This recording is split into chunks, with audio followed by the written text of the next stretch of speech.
Bu pechenyelarni oilamdagilar pishirgan zahotim tugatib qo'yishadi. Katta kichikka birdek yoqadigan juda ham mazali yong'oq va mayizli pechenyelar. Demak, birinchi bo'lib idishga yumshoq 120 gram sariyog' solamiz. Sifatli va mazali kallik sariyog'i bilan barcha pishiriqlarim doimo kutganimdan ham a'lo darajada chiqadi. Sariyog'ga 100 gram shakar upasi hamda 1 choy qoshiq vanilin shakarini qo'shib, krem holatiga kelgunicha yaxshilab aralashtiramiz. Ketidan xona haroratidagi 100 gram yog'li smetana bilan 1 dona tuxumni ham qo'shaveramiz. Endi mana doimiy tanlovim bo'lgan sifatli turon unidan 300 gram hamda 1 choy qoshiq razrihlatli elakdan o'tkazib, plastilinga o'xshagan yumshoq xamir qor borishimiz kerak bo'ladi.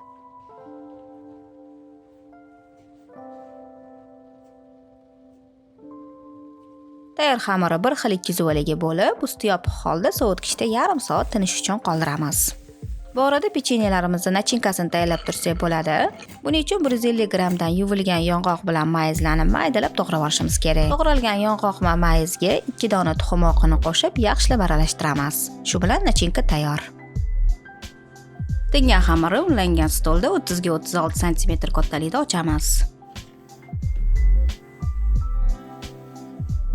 Ichiga nachinkani yarmini solib, hamma joyiga taqsimlab chiqishimiz kerak bo'ladi.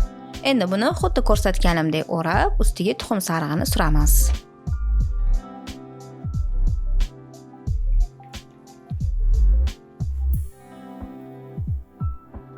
Har bir pechenyelarni men 3,5 sm dan o'lchab kesib chiqdim.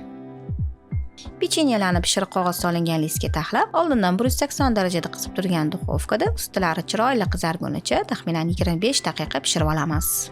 Ko'rib turganingizdek, tayyorlanishi qiyin emas, mazasiga keladigan bo'lsa, juda ham mazali, yumshoq, og'izda uvidalanadigan yong'oq va mayiz uyg'unligi bilan esa vobshe zo'r.